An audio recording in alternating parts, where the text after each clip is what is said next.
Congratulations, class of 2020. My name is Bruce Blonigan, and I'm Dean of the College of Arts and Sciences. You'll probably notice my signature on your diploma, and that's because you are now a graduate of the College of Arts and Sciences.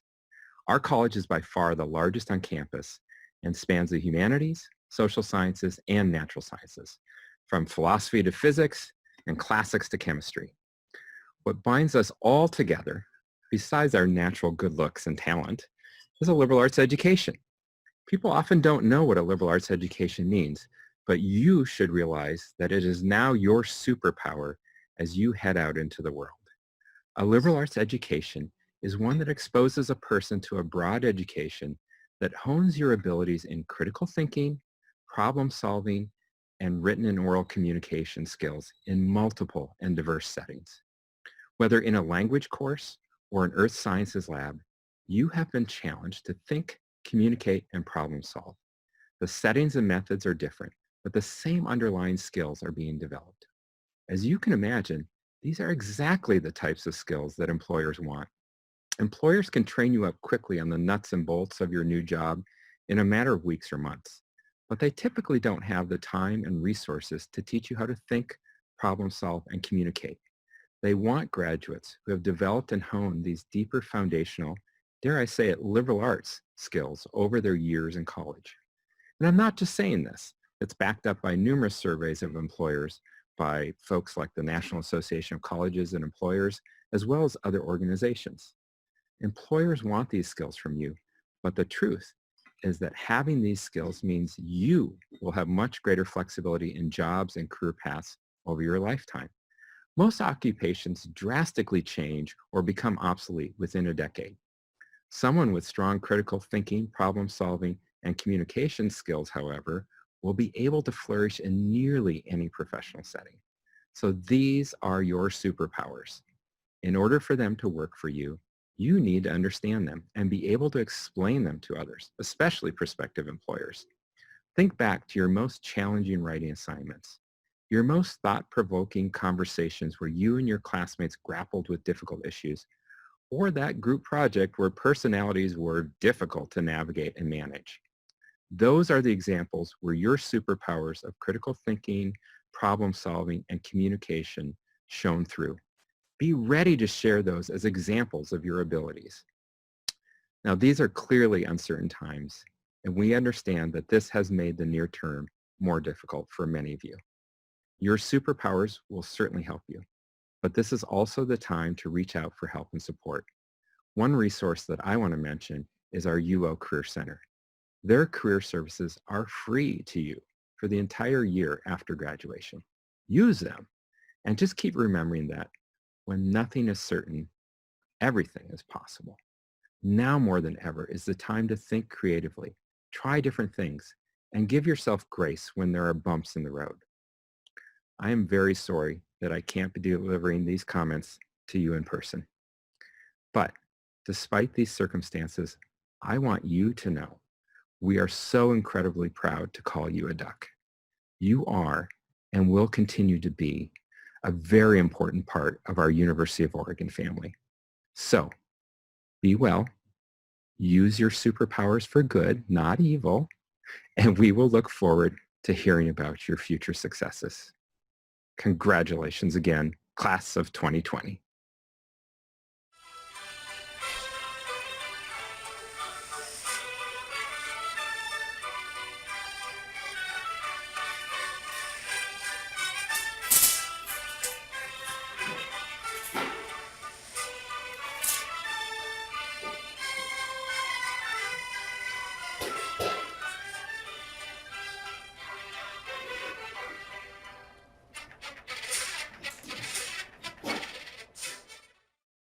Hi everybody, my name is Richard Taylor and I'm head of the physics department.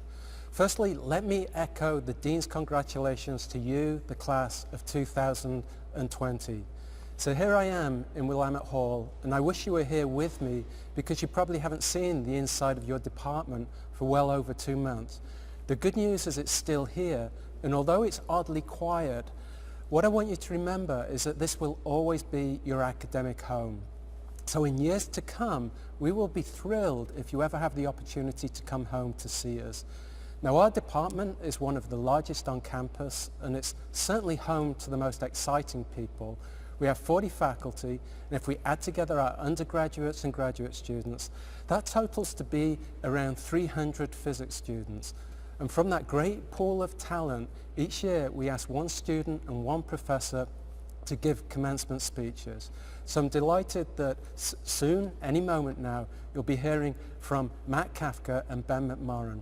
But remember also that at 1 p.m. today, there will be a Zoom celebration hosted by Scott Fisher. So take care and let us know if we can ever help you in your great journey ahead. So good luck to you, the class of 2020. Hi everyone, my name is Matt Kafka, and I have a planned speech here, but I just wanted to say something before I get into that. It's been since 2019 that I've come and been back on campus, and this is my first hour back on campus since then. It's really beautiful to be here. We have a lot to be grateful for, and I look forward to the next time that we can be together in this atrium. So anyway, here's the scripted speech, and thank you for coming, virtually. I believe that a good speech should attempt to explore a genuine question. Given that we are reaching the end of our college experience, the most relevant and worthwhile question I could come up with is as follows. What are the most useful lessons I've learned during my time at the University of Oregon? In trying to answer this question, I've looked back at the 3 years that I've spent solving problems and doing research in the physics department here at UO and tried to derive the most useful lessons I could. I'm hopeful that their utility extends beyond physics. Perhaps you will find something useful or at least entertaining in my observations. Lesson 1. Each failure contains useful information. You do not succeed in the physics major if you're not comfortable with failure. Questions in physics have right and wrong answers, so when you are wrong, you are wrong. Physics is unforgiving in this way. Each week, our classes and labs present us with new, difficult problems, and so, each week, we are forced to contend with precisely how much we understand and how much we don't. If you don't understand what is going on, you simply will not be able to solve the problems you are given. When you have been working hard in a class, the feeling of complete bewilderment when confronted with the newest set of problems can be exasperating. Inevitably, though, once the exasperation begins to fade, your only option is to throw out some mediocre solution and see what happens. Almost certainly your idea won't work. However, you can often see why it didn't work and then propose something else that may avoid that problem. Your second proposal will usually fail too. However, by iterating on this procedure, you can usually navigate towards robust solutions to difficult problems. By exploring many dead ends along the way, you will be able to appreciate why a solution works when you eventually find it. Over time, this process will allow you to better appreciate the difference between strong reasoning and poor reasoning. So failing can be quite useful. However, some failures have higher stakes than others. To fail on scratch paper is one thing, but it can be far more distressing to fail on a test or a project or something larger. These failures can be extremely discouraging, especially when we try our best and see no results. Nevertheless, I've always found it to be the case that once I've processed the initial wave of frustration and disappointment, I have new information that I didn't have before, useful information. None of my classmates would be graduating today if they did not have a healthy relationship with failure, even major failure. We fail every day, but those of us who have thrived have learned to use that failure as a tool. Lesson 2, do not underestimate the value of a good question. One discovers quite quickly in physics that complex problems tend to have many valid solutions. There are many ways to skin a cat, as the saying goes, even in the highly rigorous field of physics. This state of affairs can be both a blessing and a curse. Sometimes circumstances will dictate that you have to use someone else's approach, which might be awkward or frustrating. The blessing, however, is that you often have much more freedom than you think you do, and you can use that to your advantage. More frequently than you might think, you can use this freedom to reformulate problems in a way that makes sense to you. Each of us has our own intuition and perspective. Accordingly, we each approach problems in a different way, with a set of tools we prefer to use and a set that we don't. And so, when something doesn't make sense to me, I often find it useful to ask my professor or my classmates to reformulate what they're saying in a language that makes more sense to me. Once we have recast the problem in a language I'm comfortable with, I'm much more likely to understand what's going on. Moreover, it often happens that others' questions help me understand something I had missed, and that my questions help someone else understand something they had missed. So do not underestimate the value of a good question. More often than not, we do not have to sacrifice our own way of thinking about problems, so long as we get where we need to go. In addition, if someone has found a completely different method of solving a problem, ask them how they did it. You may learn something you don't expect. Lesson 3, polite disagreement makes you strong. My friends and I work on physics in groups. Given that physics is usually pretty difficult, it often happens that someone believes they have solved a problem and it will emerge that they are not correct. Or perhaps they are correct, but they have not articulated their reasoning precisely enough to convince others. This necessarily means that we must be able to disagree with our friends and express our disagreement constructively. I frequently find myself in situations where I think I'm so clever for coming up with some solution, only to have a friend point out the terminal flaw in my argument. Other times, I am the one who points out the flaw in someone else's argument. Given that we have spent many hours each week working on problems together, we have had to learn to admit that we are wrong when we are wrong and to move on without holding a grudge. On the other hand, occasionally one of us will be right when our friends are wrong, and so we have also had to learn how to inform someone, maybe everyone, that they have missed something. In physics, you may be right today, but you will be certainly wrong tomorrow, or if not tomorrow, next Tuesday. So we have all had to learn to admit defeat with grace and to be reserved when we are correct. The next mistake is never too far away. I'm very fortunate in that my classmates have also become my close friends. Being able to disagree with my friends has made our friendship stronger. It has also made us better scientists. Lesson 4, there is no getting away from writing. Embrace it. Some days I joke that I chose to major in physics because we don't have to write essays. Writing is not one of my favorite activities. And given that most of the work in the physics major comes in the form of problem sets, when I do have to write, it is like going to the DMV. It is extremely unpleasant, it takes all day, and at the end I have a mediocre piece of paper covered in words that I don't care about. Over the years, I've required major help with my writing assignments. This unfortunate role has usually fallen on my parents, but recently I've started to terrorize my girlfriend, Kaya Hall, and my PI, Tristan Ursell, each time I have a deadline approaching. In spite of all this suffering, I've reluctantly come to believe that writing is an indispensable tool. Indeed, 2 years of academic research have convinced me that writing may be as useful as mathematics for a physicist, and it is considerably harder to do well than mathematics in most cases. In applying for jobs or graduate school, writing up your research, or simply organizing your thoughts on a complex topic, writing is your most valuable tool. And much as I hate to admit it, it is much more likely for future professions that we will need to write more than we need to use mathematics. As the department restructures the major, I encourage them to hold our feet to the fire more with respect to writing. Many of us could use all the help we could get, myself certainly included. There is no getting away from writing. Embrace it. Finally, Lesson 5, being surrounded by kind and creative people makes all the difference. I chose to major in physics because I love it. I think I probably would be studying physics if I were at any other university in the world, and I probably would have had fun doing it too. But I'm very grateful indeed that I got to study physics here at the UO, because our community here in the physics department is truly extraordinary. For the first few months I was here, I did not know many of my classmates, but they have since grown into dear friends. This has made my time at UO vastly more fulfilling and fun than it otherwise would have been. We are very lucky to have an enthusiastic and capable cohort of students and talented professors. We are very lucky to have an enthusiastic and capable cohort of students and talented professors willing to teach, advise, and mentor us. Last year, I had a minor crisis of faith when trying to decide whether I wanted to pursue a career as a physicist. To remedy this situation, I asked a number of professors in the department why they decided to follow this particular path with their lives. One response in particular stuck out to me, and I hope that Professor Graham Cribbs will permit me to paraphrase him here. He told me that you come to physics because of the ideas, but what keeps you here is the people. With the benefit of a bit of time, I could not agree more.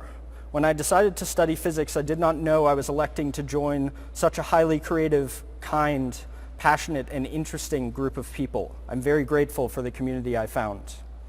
As a final observation, this pandemic may have disrupted our final quarter, but it cannot take away the memories and friendships I've made here at the UO. And it cannot take away my gratitude for having gotten to spend 3 highly meaningful years with these wonderful people. If you will indulge me, I would like to show you some of our community so that you may see for yourselves why I'm so proud to be a part of it. I have asked my friends and professors to tell me what drives them, what they're passionate about, what brings them meaning.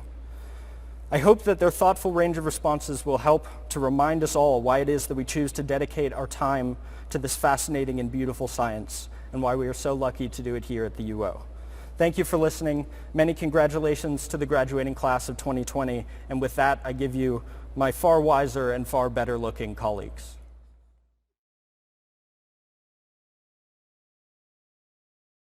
So Matt, you asked me what's my life like outside of physics, or what do I like to do? And I like to play music. Particularly, I like to play jazz. This is a Jet song by, Leonard Bernstein, but actually Oscar Peterson and all playing.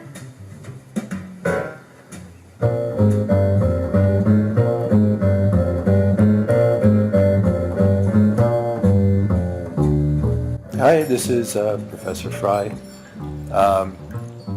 What am I passionate about?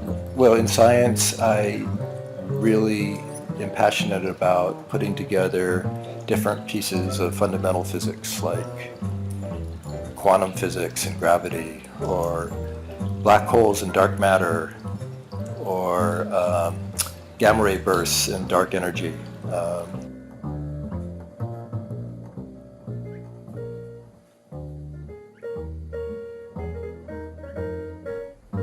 Hi everyone, this is Matt. You're currently looking at a robot that I put together with my girlfriend Kaya. By any objective metric, this is not a very impressive robot. It's supposed to avoid walls, but as you'll see, it doesn't do a very good job of doing that. The reason why I'm sharing this with you is because one of the things that I really love is learning new things, and I learned a lot putting this together. Another thing that I really love is silly things, and if you look closely, you'll see that the robot actually has a mustache. That's the type of thing that really makes me laugh, so I found this project quite meaningful and a lot of fun. I think the most precious thing that I've encountered since I've been at the U of O has been the fact that I've made some very endearing friends in my life and met some of the most beautiful people in my life. And that's what's actually mattered to me the most.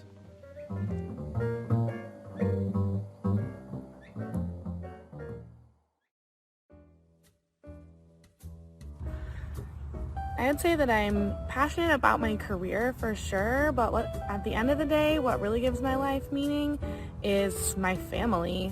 Whether that's the family that you're born into or the family that you've chosen along your journey. These are some little crocheted creatures that I like to make in my free time. They make me very happy and allow me to channel my energy into something tangible.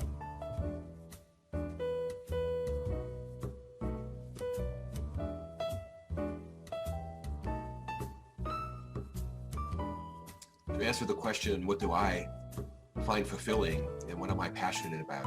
I've settled on the answer that I am passionate about the transfer of knowledge. I feel very fortunate and lucky to be in a job where I can take the knowledge that I've gained through my career and share it, in particular with the students that I work with. I get to use facilities like Pine Mountain and to work at U of Physics, and I find those places to be the perfect vehicle to allow us to take this knowledge and transfer it to our students.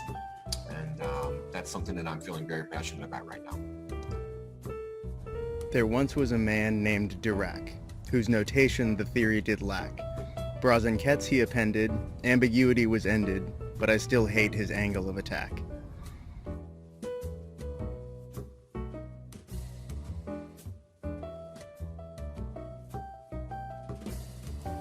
Hi, Matt asked me to say a few things about what I like. I like video games, I like my kids, I like my dogs, I like to eat. I like my wife. I like to make stuff. So look at this. I made that. Oh, and I planted those. Hello, class of 2020. Congratulations to a very hardworking, unique, and driven group of people. I admire each of you greatly, and I'd like to say thank you for all of the support I have received over the past 4 years. And I offer you my warmest congratulations. You're a good group, and best of wishes to all of you. Congratulations. Congrats, grads.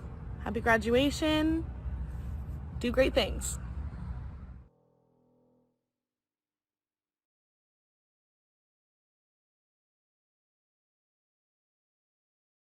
It is my great pleasure and honor to congratulate you on this day on behalf of not just myself, but the entire physics department, the faculty, the grad students, and the staff, and your family as well. We're all just as proud of you as your family is. We truly wish that we could be with you in person to look you in the eye and shake your hand to do this, maybe even give you a hug and make you embarrassed in front of your loved ones and try to explain to them what you've been through. So you've joined a little bit of a cult over these last few years, and maybe your loved ones have heard little tidbits of what goes on here. They're all true. But know that even though we can't be with you, we are sharing your joy with you right now. Now, I've never spoken at one of these before, and I frankly kind of suck giving rehearsed speeches. And I had to put on some clothes, but at least it's above the waist level. It's one nice thing about COVID-19 is technically don't need to wear pants anymore. Now, I feel kind of funny imparting wisdom to you. For the most part, I don't know if I've got a whole lot to give. But also, I feel like I've learned more from a lot of you than you've learned from me. So not just things like loops of light and standing waves in small optical cavities, or how the fractal dimension of a neuron affects the connectivity of the brain, or other things like how to force outside in Ultimate, or the fact that you can actually design and make your own clothes. All of you know who I'm talking to when I'm referring to these things, and those are just tidbits of things that I've learned from you. If I have any advice, I suspect most of it is going to get forgotten 10 minutes from now. That said, I'm going to go ahead and throw out some ideas, and it's not going to be the back and forth that we would normally have. Usually when I talk to you, we have a discussion. This is unfortunately going to be a longer, drawn-out discussion. I'll put forth some ideas. They're going to go unchallenged for a little bit, but next time you see me, you'll be able to bring them up. And I hope that this conversation, these ideas, will extend the rest of our lives, because the physics department is still going to be here. We want to keep in contact with you. So if you object to any of these, bring them up later. So this is strange, the fact that we're doing this not in person and that we can't do this. You are graduating during a global pandemic. You finished your coursework in physics during a global pandemic, and that's pretty strange, a pandemic. A damaged ecosystem, a changing atmosphere, political turmoil, a challenging economy, intolerable injustice. There's all kinds of things going on. This is the stuff of books. And I'm sure you, like myself, sometimes wonder if we're living in a fictional world. What the heck's going to happen next week? Will we have some self-aware, hyper-artificial intelligence or aliens? Are the Earth's magnetic poles going to flip? Well, I don't know, but it's probably going to be one of these, and you're going to be just fine. So you chose probably the most difficult, challenging subject to study that you could. That means that you not only are able to solve myriad different types of problems, but that you seek them out. You see them as challenges, and that's going to serve you well. You were able to complete these studies during the pandemic. During all these other things that have been happening, you've been able to succeed in one of the most difficult subjects. And you'll be able to succeed beyond. We'll be okay. Now, here's some advice. You can call these Ben's rules if you want. I'm going to throw them out there unchallenged.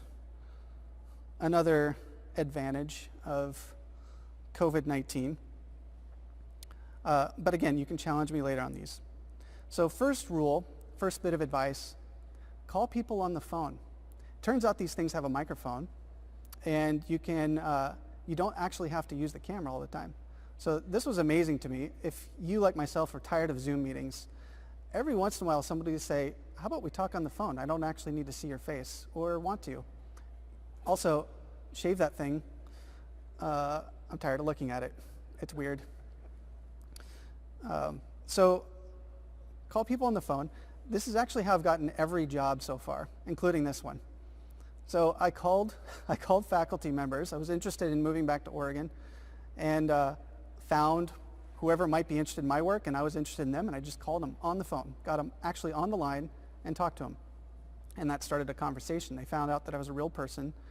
The job before that, when I was a postdoc at the National Institute of Standards and Technology, I also got that by calling my future advisor up on the phone. This works. But not just that, not just for jobs. You should call your friends. Sometimes they don't want to look at you, but sometimes they do want to talk to you. They want to hear your voice. Call your mom, especially. Okay, that's first rule. Second rule, don't be afraid to break stuff.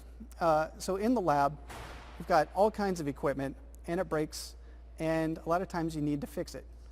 Now, we don't wait around. We don't have the money to send it off to fix, and we don't have the time to wait. So I encourage people just to kind of take it apart and fix it. And if they break it more, then, well, at least you've learned how the thing works. This doesn't just apply to objects, though.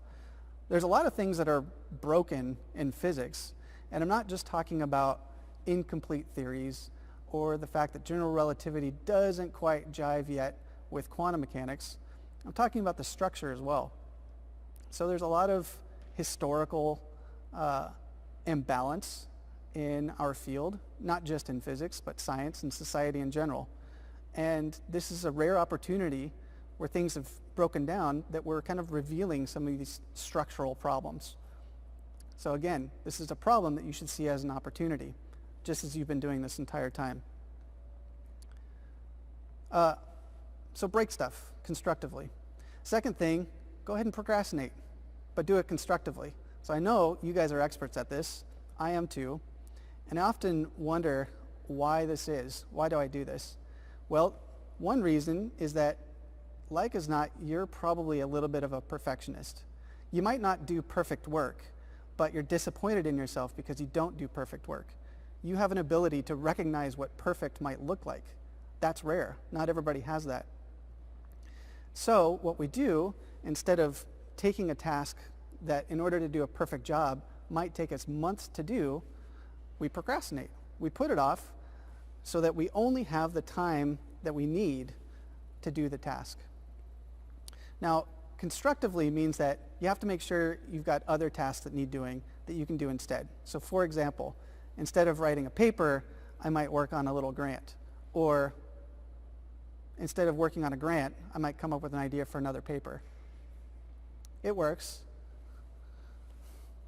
Now be proactive. Another bit of advice. Don't wait for instructions. Even if you end up doing the wrong thing, at least head off in a certain direction. Don't wait for somebody to tell you what to do. Whatever your job's going to be, they're not going to want to tell you how to do it, at least after a year or so. So make sure that you're not waiting and do something. I think that's the motto of Nike University here. Do something? Is that right? Okay.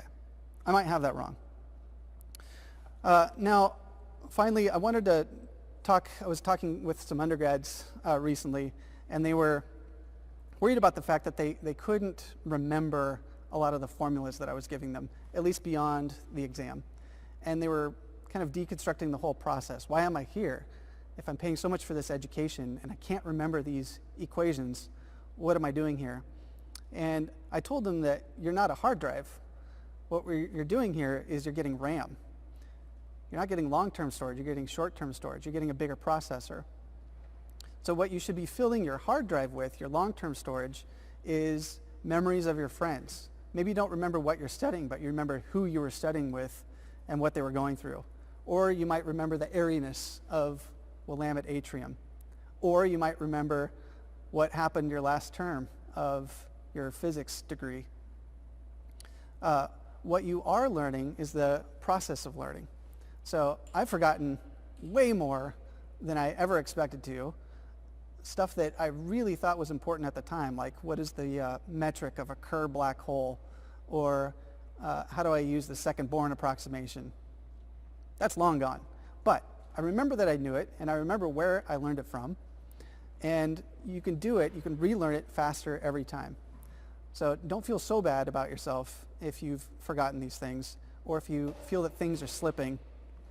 It's only very rare physicists that can remember these off the top of their head, and usually it's because they just taught it. So go ahead and forget stuff. It's okay. It's not forgotten. You can recall it if you just reprocess the information. Okay, last thing. Now, many of you have heard this from me before, but I think it's time. I think it's an opportunity for our revolution. So having taught physics now for a while, I recall the symbology behind it and how nonsensical it is.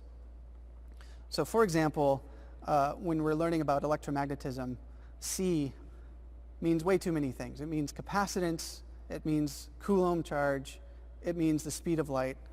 And I've often said how these are historical accidents and we need a revolution that we can decide on sensible symbols and then enforce them. And now we're revealing all kinds of structural problems in our society. I think now is the right time to do this. And so I propose that our first meeting be on June 28th. So now that you're all promoted to the Professional Society of Physics, our first meeting is June 28th. This is when we will establish a revolution. I don't know if I should be saying this too loud in this department, but here's it is. First thing on the docket is pi. Mother Nature has been telling us forever that we chose the wrong pi.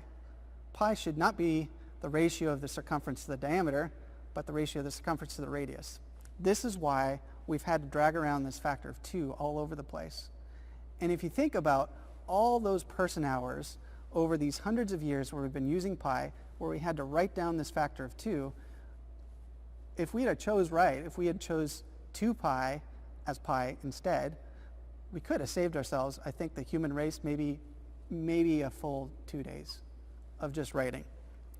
So think about maybe 100 more years. We could save ourselves a few minutes. So what we need is, the other injustice, this is amazing, is a pie. We all know what pi is. We all know pizza pie, we got apple pie, but 1 full pie is actually 2 pi. So think of how much more beautiful it would be if pi was pi, or pi was 2 pi. So here's what we should do. I know that tau is sometimes used as 2 pi, but tau doesn't mean tau doesn't even look like a circle. So what we're going to do, this is what I'm positing or proposing for our first meeting, is pi with an e will equal 2 pi. And we'll use that for radians. So 1 full pi will be 1 full pi of radians with an e. Now, I know this could be a bit confusing if we're talking verbally, because pi sounds too much like pi. Pi with an e sounds too much like pi. So we might have to emphasize the e or put a little bit of inflection on it. So we could do like pi or pi, something like this. It could stick. It's kind of fun. And also, this could be our rallying cry for our cause. So first, we start with pi. Then we can talk about whether the electron should be positive or not, and we'll open it up to your ideas as well. Okay, so again, congratulations from myself and the physics department. You're going to do fine. I know these are uncertain times.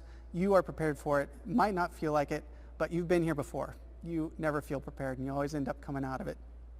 And I'll see you at the meeting on June 28th, Pi Day. Thanks.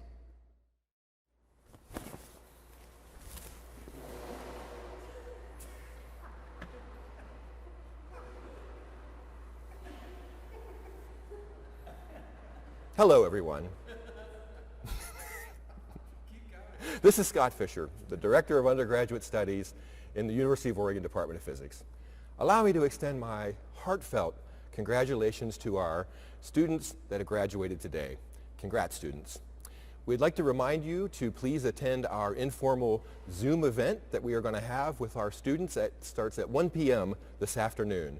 Please click on the link that you found in your invitation, and we'd love to see you there. Thank you very much.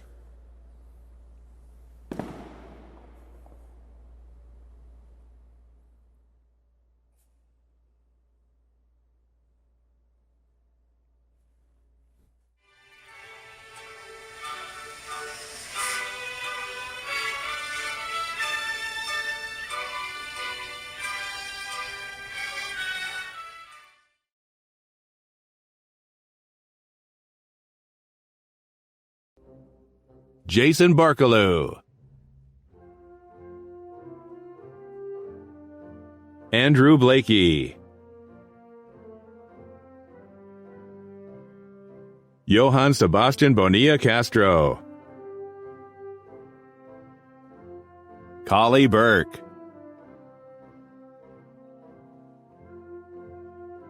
Wes Erickson, Caleb Holt,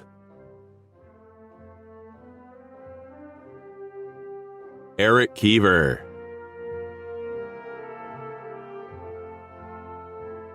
David Miller, Saba Moslahai, Rudy Resch, Brandon Schloman, Tom Tong, Saumya Biswas,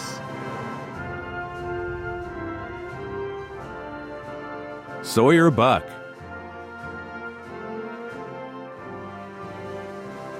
Brittany Carter, Scott Chandler, Jacob Curtis,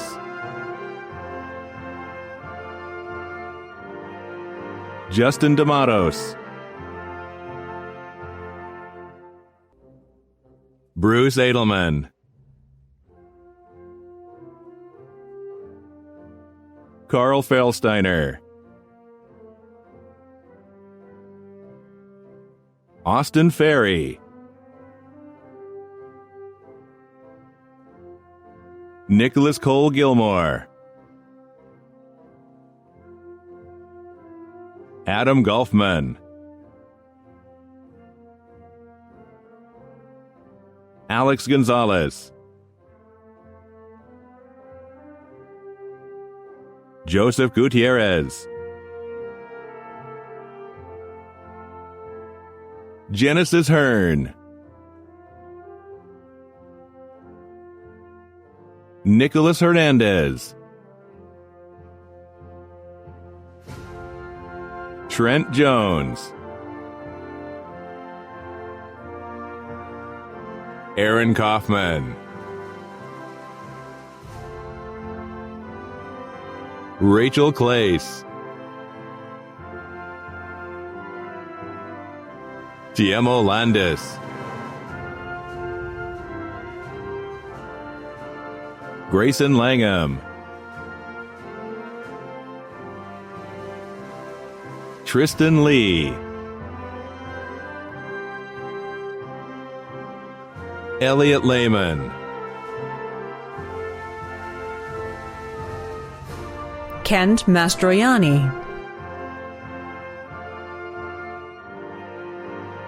Cara McDonough, Cara Murfeld,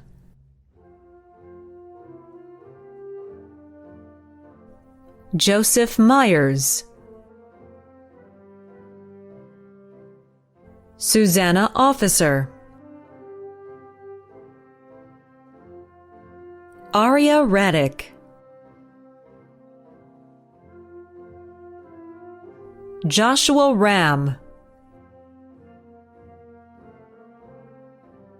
Michael Rigotti, Christopher Riley, Takuma Sato Duncan, Reese Siegel, Jeanette Smith, Julian Smith, Hannes Sabatka, Johanna Stensas, Deepika Sundaraman, Michael Sunval, Liam Taylor, Michael Trumbull, Ethan Turner,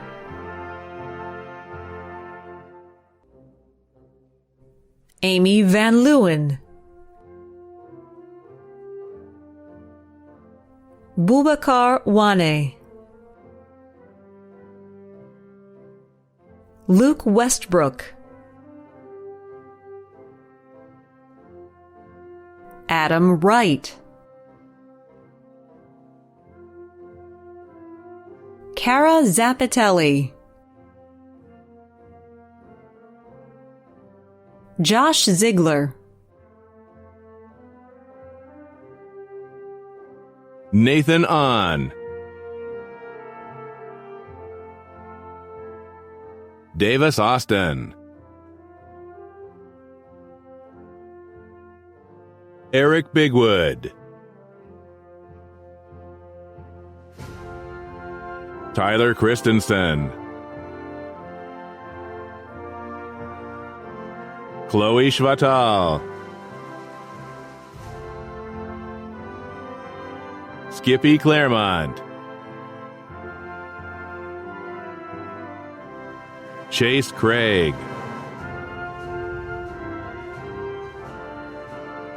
Peter DeBello, Jordan Folds, Connor French, Jesse Garr, Dustin Gerhardt, Jeremy Gwenza Marcus, Odelia Hartle, Christopher Horton, Rachel Herr, Laura Husky, Matt Kafker, Elias King, Larissa Kayak Boughton, Mason Klepp,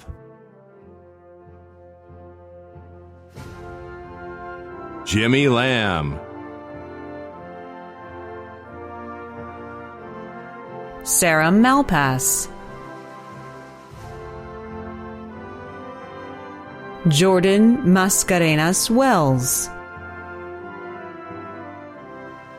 Noah Mifsud, Mateo Minato, Valentin Molchanov, Riley Mansrud, Lanin Nakai, Keelan Peroisian Arce, Jordy Perfetti, Brennan Poole, Alex Sampson, Devin Scallion, Daniel Sellers, Keenan Szyminski, Taylor Simpkins, Maggie Thompson, Xiang Thum, Jeremy Welsh Caven,